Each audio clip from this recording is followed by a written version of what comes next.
Good morning.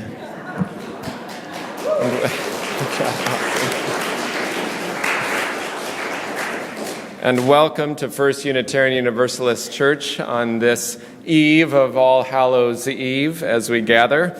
We're a congregation that finds truth and inspiration from many spiritual paths, and in community we help each other practice justice, inclusion, and love. Your faith, your doubts, your questions, your identity are welcome here.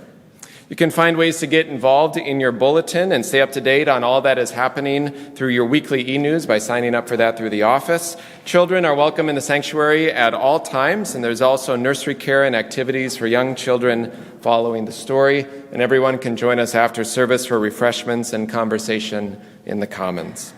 For October, our entire offering goes to the Immigration Justice Fund, providing resources for specific individuals we're supporting who are seeking asylum. You can give as the plates pass. This is the last Sunday for that, or you can give online as well anytime. Thank you for your generosity. And Wednesday evenings, you can join us for supper at 5:30, followed by various groups. Choir at 6, then youth group and kids activities, and a fireside chat for adults at 6:30. This week's fireside chat, we actually have a special guest coming, Maggie Emery of Protect Minnesota, who is working on various legislation and advocacy around the state for gun reform and gun safety. So that'll be this Wednesday night, supper 5:30, fireside chat at 6:30. All are welcome. And a few special events coming up, so I'll just go in chronological order to help you track, and most of this is in your e-news and your bulletin as well. First, today, following services right at 12:30 here in the sanctuary, we'll welcome Hanneke van Dersen, who grew up in this church, who is an architectural designer and researcher studying at Harvard School of Design. She'll join us live on Zoom to discuss her drawings of our current building and its needs. You can see her drawings. They're displayed downstairs in the Commons. They'll be there throughout the morning and probably for the next few weeks as well. So join us at 12:30 today for that. If you can't make it, it will be recorded and available on our website as well in this series of forums about our building and our future this fall. Number 2, Trunk or Treat is this afternoon in the parking lot I see some cheers from the children's choir section, at 4 o'clock this afternoon down in the lower parking lot. All are welcome to come. You can come to go around and trick or treat at the cars, or you can come and decorate your car or not, or just come with some treats as well to share. So that's 4 o'clock in the lower parking lot. All are welcome. And today is the day for our annual UU auction. So the online auction begins today. It goes live at noon. Watch for a special e-news going out with a link for that right at noon today. There are silent auction items to bid on, raffle items to buy chances to win, and fixed price items to bid on for a chance to win spots at fun social events, a variety of things. So check that out today. And throughout the week, and you can keep bidding up throughout the week, and then plan to attend an exciting live auction this Saturday night, which will kick off with a chili and cornbread supper and competition. Nothing says church like competition. At 6 o'clock, so chili and cornbread, and the live auction will follow that beginning at 7 o'clock here in the sanctuary with childcare provided. So online auction opens today at noon. This Saturday, join us, supper at 6, live auction at 7. Hope to see you there. So that's a lot going on. See more in your bulletin and in your e-news. We're a lively church, especially this fall, for which we are grateful. So I invite you as we enter this time of All Souls, All Hallows Eve, and Samhain, please know that the memorial garden just outside has been lovingly cared for and set up for visitors throughout the morning and into the afternoon today. If you'd like to visit that to spend some time there in honor of loved ones and ancestors that you know, or just as members of this church, the space is set. So thanks to the Memorial Garden Committee for preparing that space as well. So I invite you to enter this morning with these words from the Reverend Eliza Tupper Wilkes, our minister in the 1870s. May our faith in humanity and our message of hope and good cheer light our way. It's good to be together. In just a moment, the music will call us back. It isn't a hymn, so as you hear the music, you can just return to your seats. But before that, I invite you to rise in body or spirit and give a brief greeting and hello to those around you and to those online as well. Please rise.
and All Souls Chalice Lighting by Florence Kaplow.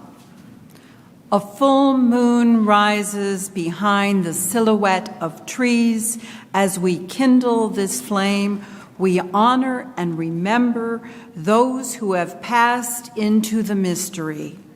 Their brightness lives on in our vision, their courage lives on in our commitments, and their love continues to bless the world through us.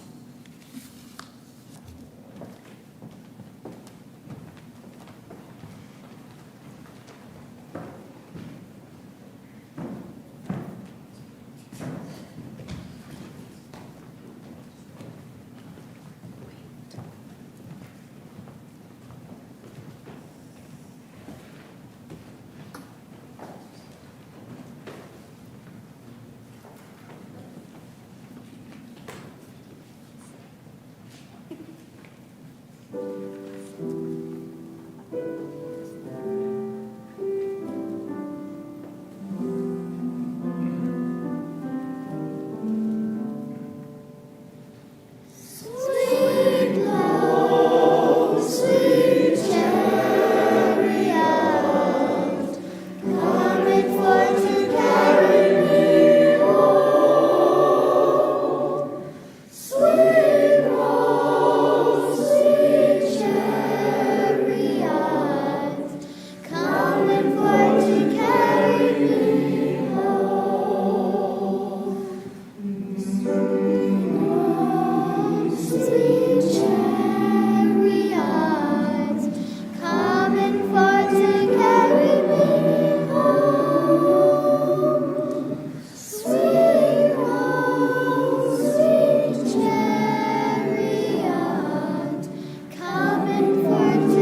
had to run down and get a little chair for my buddy, so just hold on a second. My visitor needed a chair, and I was not ready. This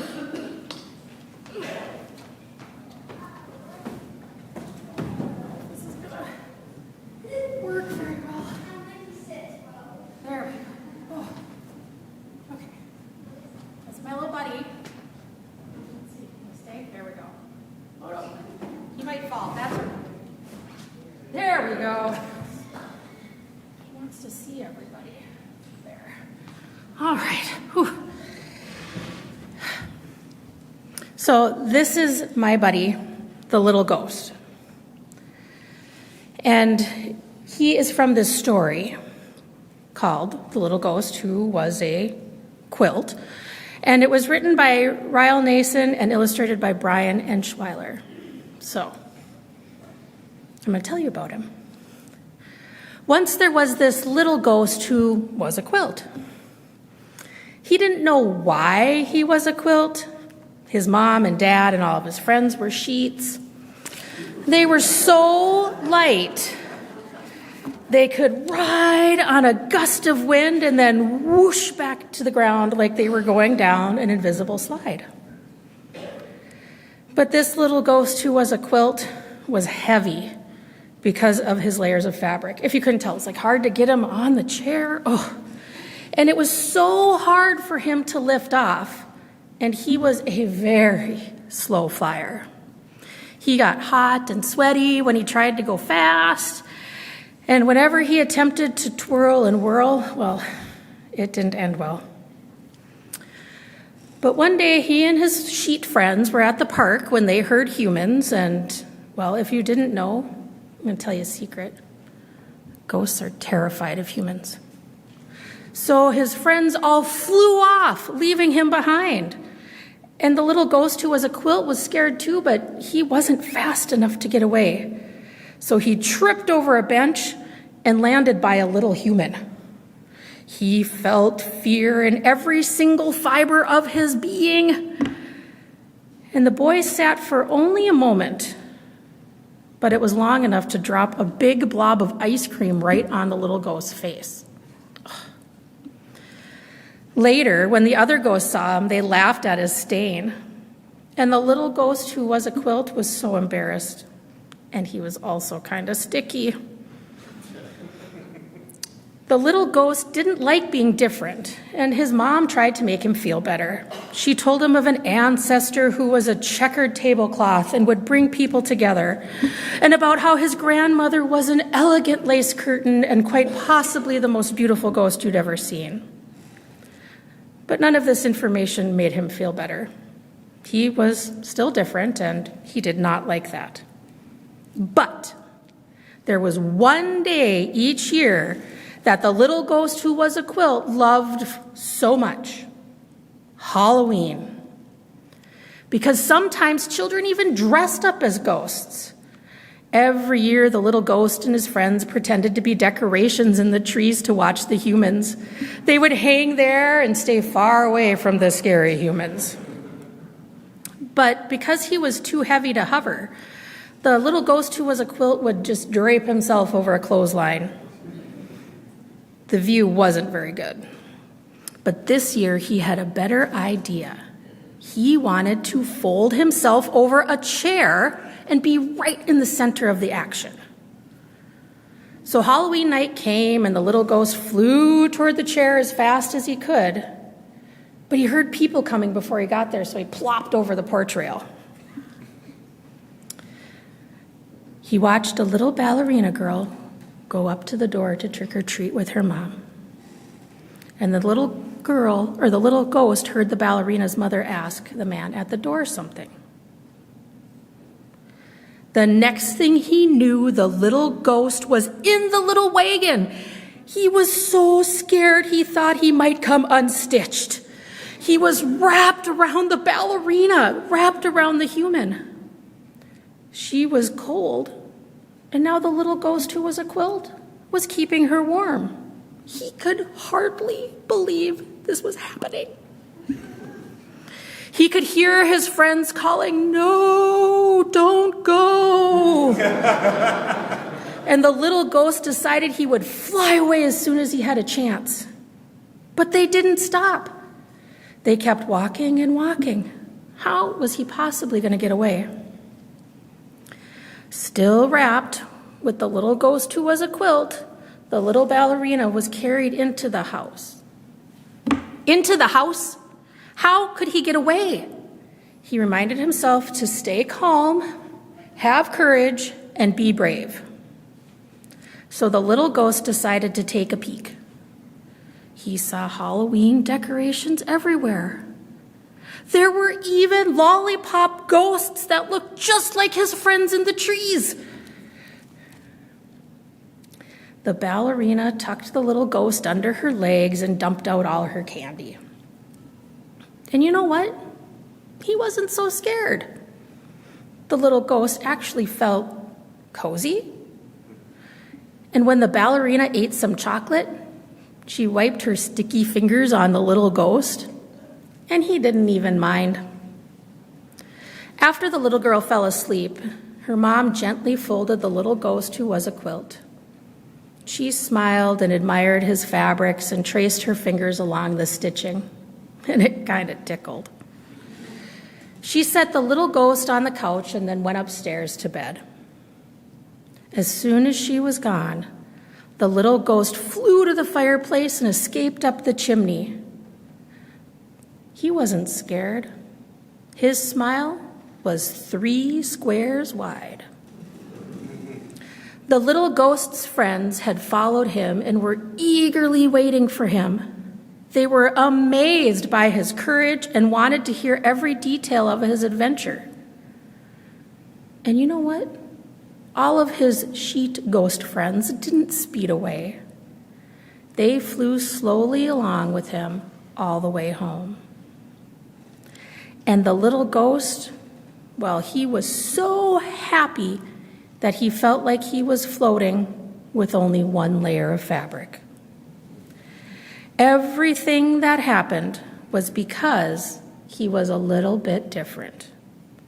Everything happened because he was a quilt and not a sheet. We'll now hear the children's benediction. We'll meet over there.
Several Sundays ago, Reverend Luke shared a preview of this morning's Altar of All Souls when he described the path that these marigolds would make. They were planted in the spring, tended to through the summer, and then transplanted from the garden into pots to sit under grow lights just to thwart this season's chill, so that these bright blossoms could render one last service, a visible symbol of remembrance as we honor our ancestors. I believe it says a lot about who we are as individuals, as a church community, as a society, and how we honor our dead. In an ever more hectic, everyday world with corporate-driven practices that define grief in HR policy and relegate just 3 days for sorrow before it is back to business as usual, there is a lot to learn from studying the traditions of other cultures. Among the headstones on family plots in Romani graveyards of Eastern Europe, there are often elaborate gazebos built with permanent tables and benches that provide regular gathering places. When family and friends come together, they bring their tastiest culinary treats, a portion to be enjoyed among the living, and a portion left for the spirits.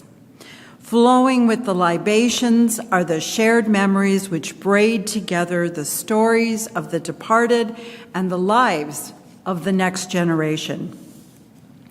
In her poem, Into Every Conversation, Carrie Newcomer writes, "Into every conversation, at least those that matter, I carry my stories like a book, tucked under my arm or secured deep in my heart, a foreword written by the ancestors, side notes and commentary in the margin, written by mentors, tormentors, and friends."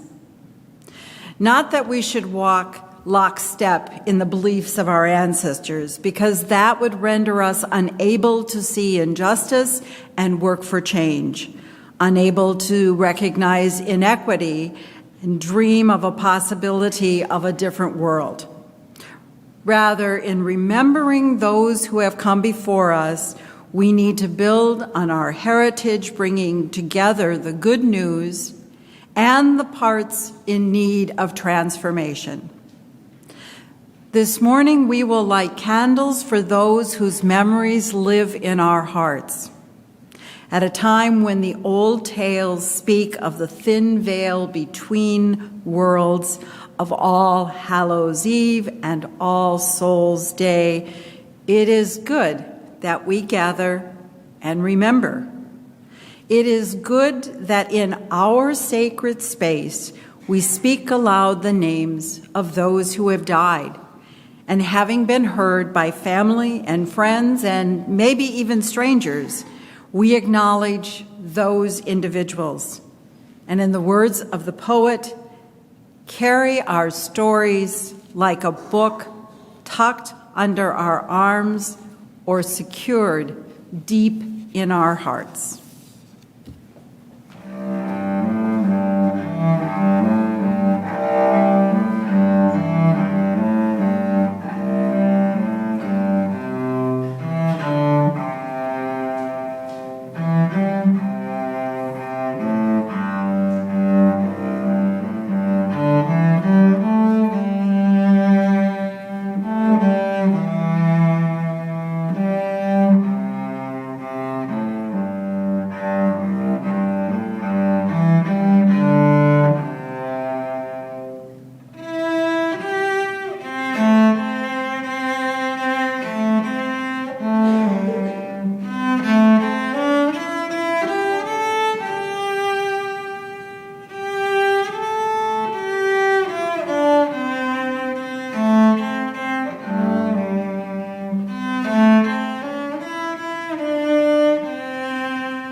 Good morning. It's good to be with you. I invite you to settle in here as we create a place of communal caring and connection. It's our time to pause amidst the busyness of our lives, to slow down enough to consider the beauty that is here all around us, and to open a space for listening and love. Here we honor all who support us in this caring, loving, and all-inclusive ministry. We send gratitude to Jesse Finch, serving as our caring coordinator, arranging care for our members and friends in need. The members of our caring committee are wonderful examples of our compassionate community, holding us up as we go through challenging and happy times. And life can be challenging. We could all use some extra support with what life throws at us. If you need additional care, whether it be personal pastoral care or other assistance, we encourage you to reach out to Reverend Luke or myself. Today's flowers are shared by Paul Terethra Weiner in memory of his father, Bill, who passed away on November 1st, 3 years ago. He is missed every day. In this community, we share pieces of our lives with one another. We do this because all people here have value. Each person's experience matters.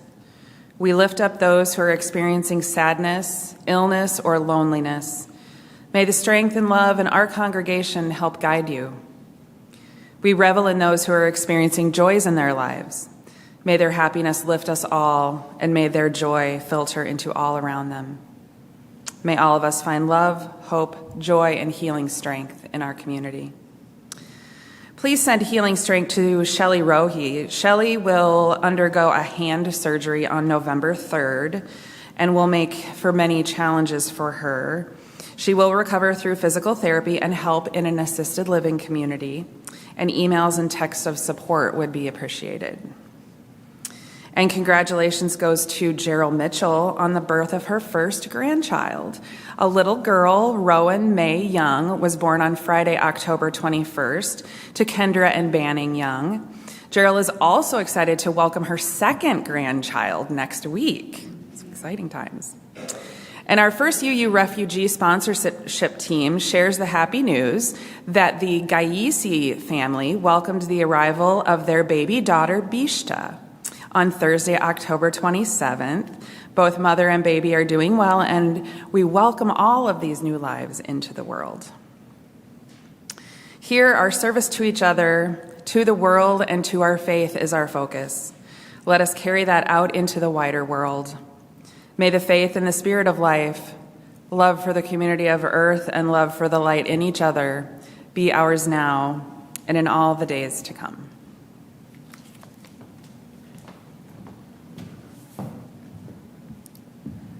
I invite you to take a deep breath. Breathe deep the breath of life. Feel below you the earth and its ancient turning, and above you the sky, and beyond that the stars shining with their ancient light, holding you in this moment, this breath, you yourself made of earth and stars. Know that in this house you are named, you are known as beloved, as sacred, as welcome. I invite you into this time of meditation and prayer, first by sharing silence together.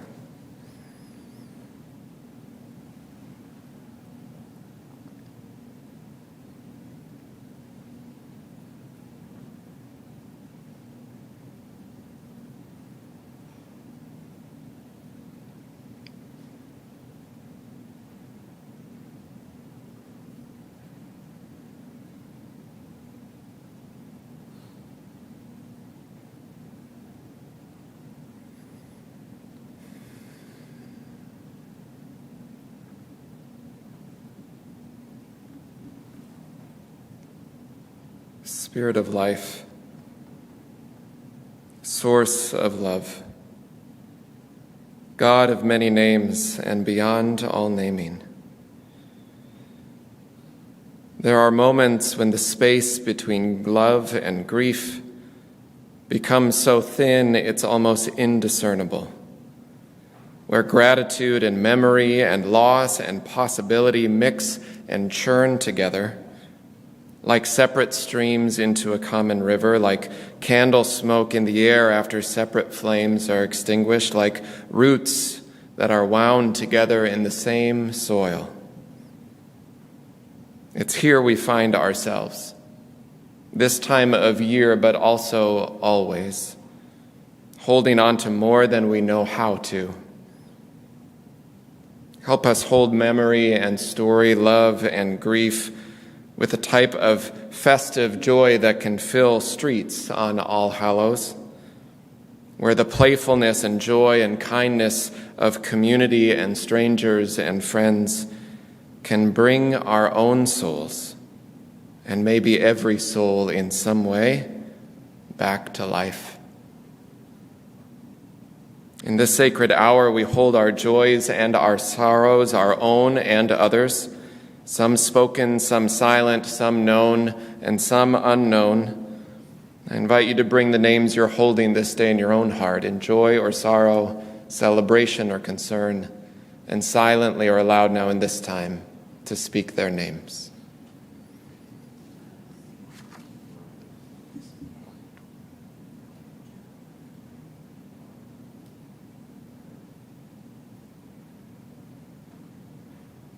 For all those joys and sorrows, spoken and unspoken, may we all be held in love and grace. These words of meditation are from Lucille Clifton. True, this isn't paradise, but we have come at last to love it. For the sweet hay and the flowers rising, or for the corn lining up row on row, for the morning doves who open the darkness with song, the warm rains, the forgiving fields, and for how each day something that loves us tries to save us. May that be so, and amen. In gratitude, we will receive today's offering.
This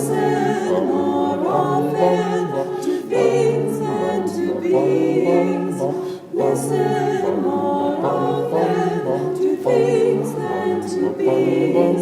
'Tis the ancestors' prayer when the fire's voice is heard. 'Tis the ancestors' prayer in the voice of the waters.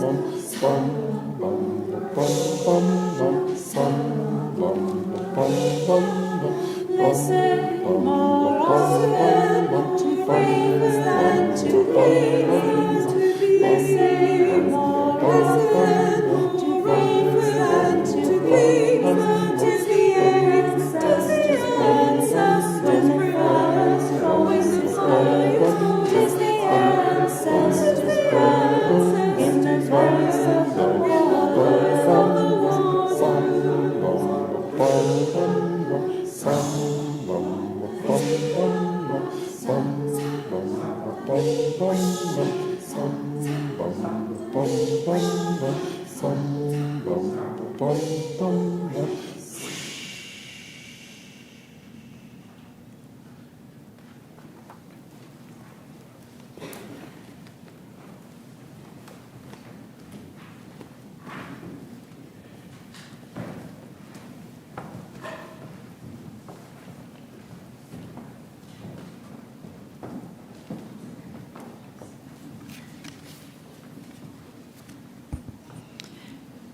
Visitations by Deborah Gordon Cooper.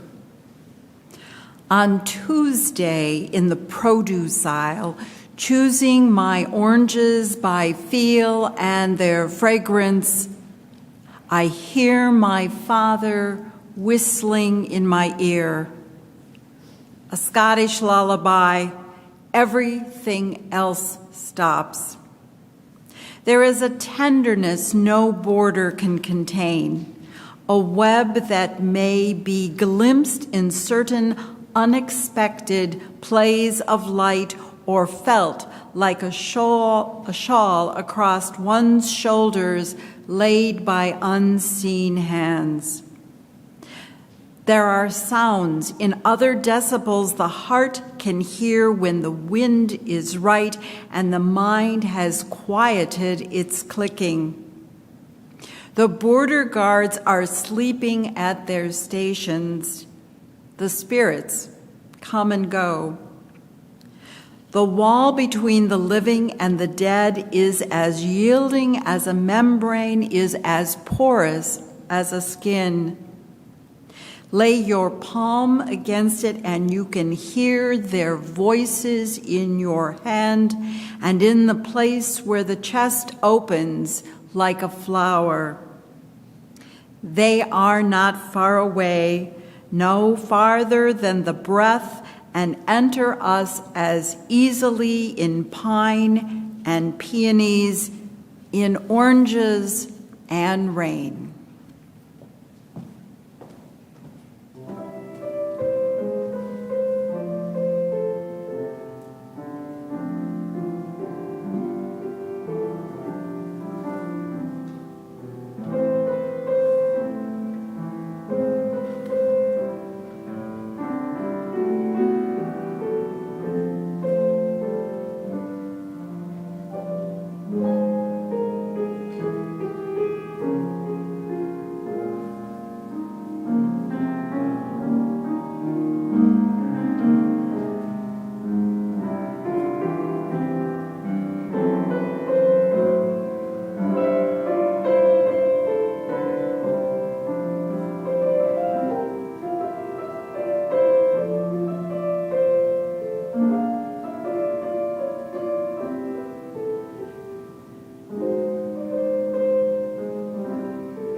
On that morning, it was the oatmeal, the steam from the bowl, the maple and the sugar rising up, this bowl which had now become a vessel, magical vessel, traversing years into the past. It was like magic on that morning for me.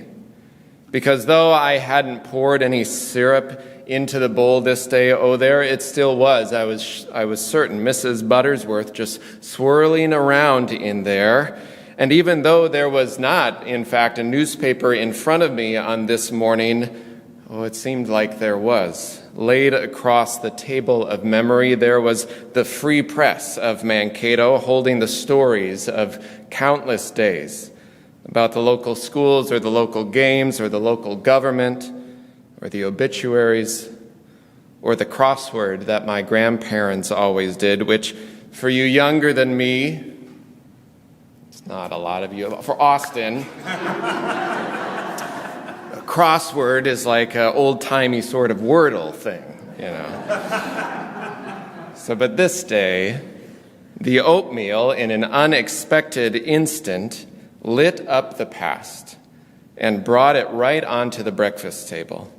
What had been was now sharing a meal with the right now. Another day, the gateway into the past was the wrench from my plumber grandpa, or another day, it was the maple tree near our home here in Rochester that has the same fall tint as the tree from my hometown I would watch every year. Another day, it was the candy that reminded me of the same candy on my neighbor's table growing up. Another day, it was the sound of a song that brought me back to a certain place that reminded me of certain people. Just this week in my office for someone else, it was a Mr. Goodbar that was the sacred portal to another dimension, saying, that reminds me of my grandpa. A place of sacred memory, unexpected, can light up anywhere. To break up the darkness of the past and bring loved ones and the past right into the present moment, some portal opens up and it's right there. Through the daily sacraments of hard candy and maple trees and crosswords, transporting us back and forth between the world of life and death, lifting the veil where the saints of light sit down right with us at the table where we are. On Tuesday in the produce aisle, writes the poet, my father's whistle in my ears, a Scottish lullaby, everything stops. There's a tenderness, she writes, that no border can contain, sounds in other decibels that the heart can hear, no farther away than breath. Last Sunday afternoon, beautiful fall day, one of the youngest voices in my family as we were working in the yard said, Papa, what does a bald eagle look like? And I looked around and I started explaining it, and all of a sudden I said, like that. It was right there. She must have seen it in the tree, wondering if that's what it was. And it swooped down lower than the roof line in a rush of wind and feathers just over our heads. In beauty and quiet surprise, this bird, which was a favorite of an ancestor we were just talking about moments before, flew right over our heads. For many, birds are a harbinger of ancestors, as are many other animals, but in truth, most everything can be. Because of the ways life and love and grief and loss intertwine in our hearts, stitched together like quilts, it is true that the presence of a loved one gone are simply just beyond our regular awareness sometimes, always present there depending on how we're paying attention. If we notice this thin veil, this tangible grief, called back to us by the most common everyday gateways of song and smell that the heart knows. Sometimes it happens at the table over food, which holds history. Sometimes it happens in the echoes of melody or song. Sometimes it happens in words and stories that are told and retold and remade and made up over generations, passed down. And sometimes the moment the emotion just strikes you without anything in particular happening, and you're not sure where it came from, but all of a sudden the air around you is different. And there's some presence, some awareness that wasn't there just a moment before. It's a wild thing how grief and gratitude can be so finely woven and threaded together. They mix and mingle in the air like steam that rises from a bowl, all swirled together, these memories and lives, a mixture indeed sometimes of complicated or hard relationships and stories, mixed in with beautiful ones and moments, all of which we hold on these days of All Souls, Samhain, All Hallows. They happen sometimes, too, in the stories of our own faith, like the words of Reverend Eliza that we hear each week, certainly not the only ancestor from this pulpit, but one whose words themselves were a statement of defiance of who was allowed to speak at a time when her voice was silenced in so many places, and still her words echo intentionally every Sunday here. Or like the words of Universalist Clarence Skinner, who spoke of the whole goal of the spiritual, the religious life, was to turn this old earth into the kingdom of heaven. That's it. That universalist belief of heaven in this world, not in some other one. Not some ethereal, otherworldly thing, but a tangible, earthly, present possibility that we can be part of helping or hindering into being. That belief is a core belief in this thin veil time, where borders fall between the realm of heaven and the realm of earth, and the living and the dead, ancestor and descendant, are holding the same air. So on this All Hallows, I'm wondering, what if? What if heaven is always just a thin veil away? Like some invisible cloak between worlds. Yes, this world is sometimes far from paradise. That is true, as Lucille Clifton writes. But perhaps the love, the beauty, the presence of all those things that feel distant and far, unreachable, are as close as the produce aisle, as the breakfast table, as the words strung together any day of the week.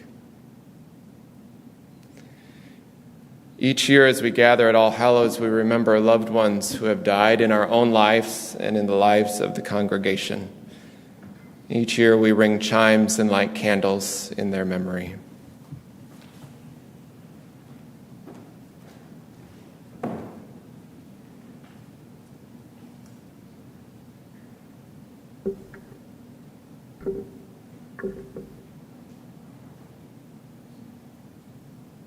A lover of music and a lover of arts and community, we remember this day Martin Peterman.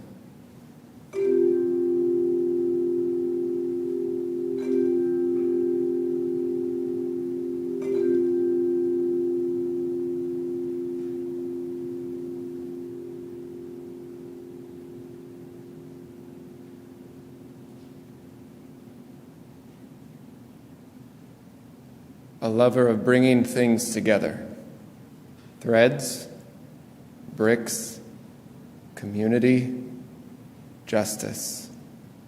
A tender recent loss, we remember Darrell Waters.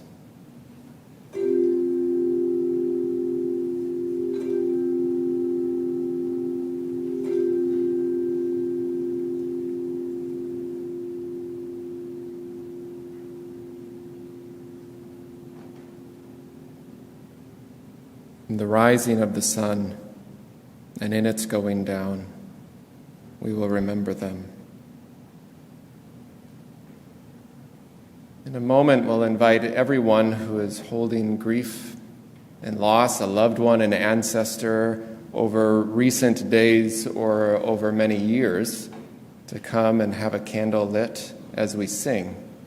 Before we invite all up, I invite those who have lost a dear, close loved one in the last year, if you'd like to come up and have a candle lit and speak their names into the mic on either side, we'll light a candle. Please come forward if you've lost a loved one in the last year.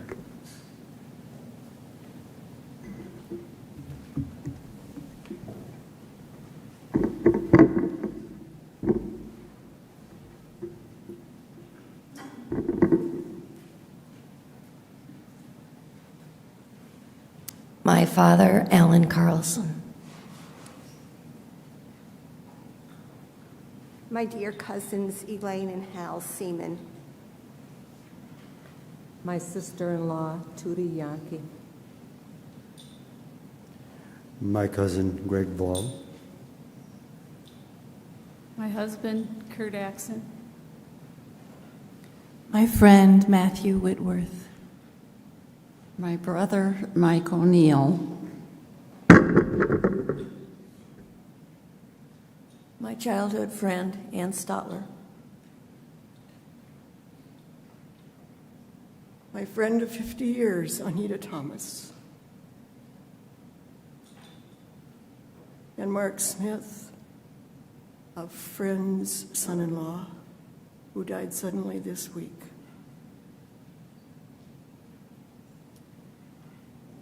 Naomi Atterman, a longtime friend and a frequent friend of this congregation.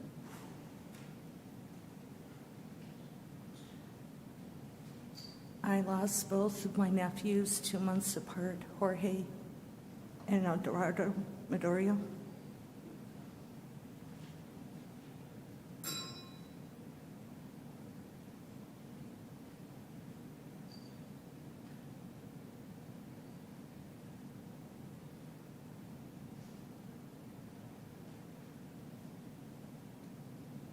For all those loved ones spoken in silent, we remember them in love. As we sing Swing Low, Sweet Chariot, I invite you to come forward to hold any ancestor or loved one over the years. You can grab a candle and bring it to Anne or I, and we'll place it on the table. I invite you to come forward as we sing.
I invite you to rise in body or spirit for the benediction.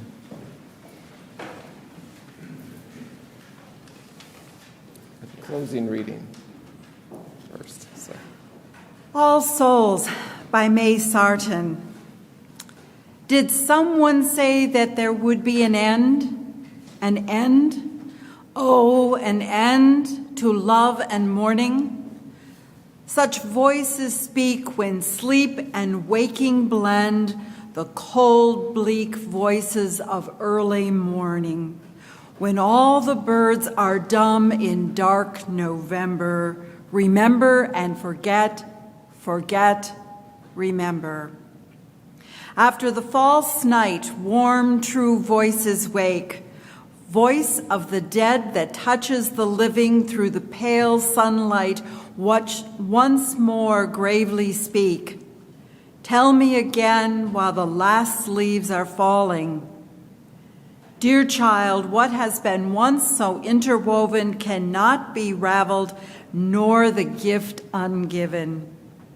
Now the dead move through all of us still glowing, mother and child, lover and lover mated, are wound and bound together and inflowing.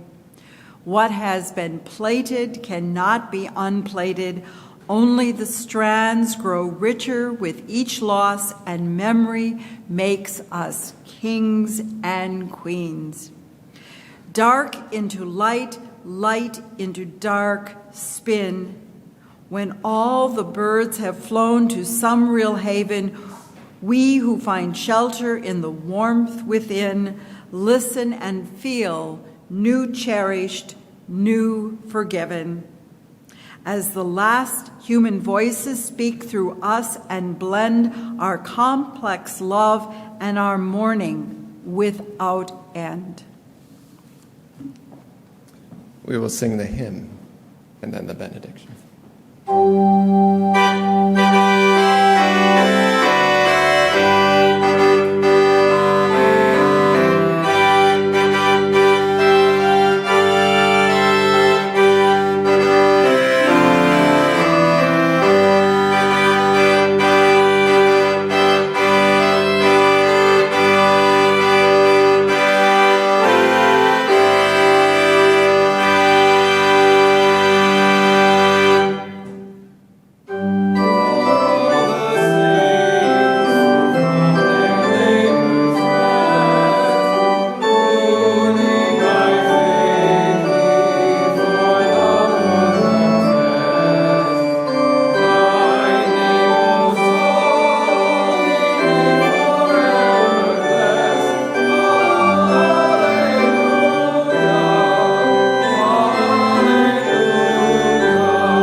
Invite you, as you're comfortable, to place a hand over your heart or toward the sky or the earth in gratitude for the ancestors that you are holding and are present to you now.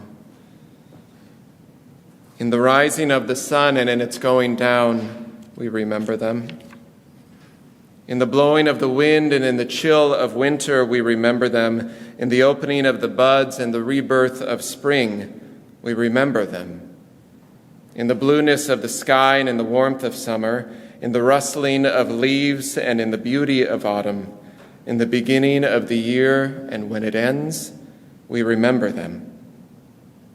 When we are weary and in need of strength, when we are lost and sick at heart, when we have joys we yearn to share, we remember them.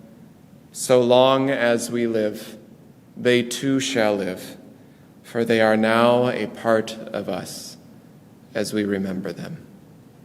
Amen.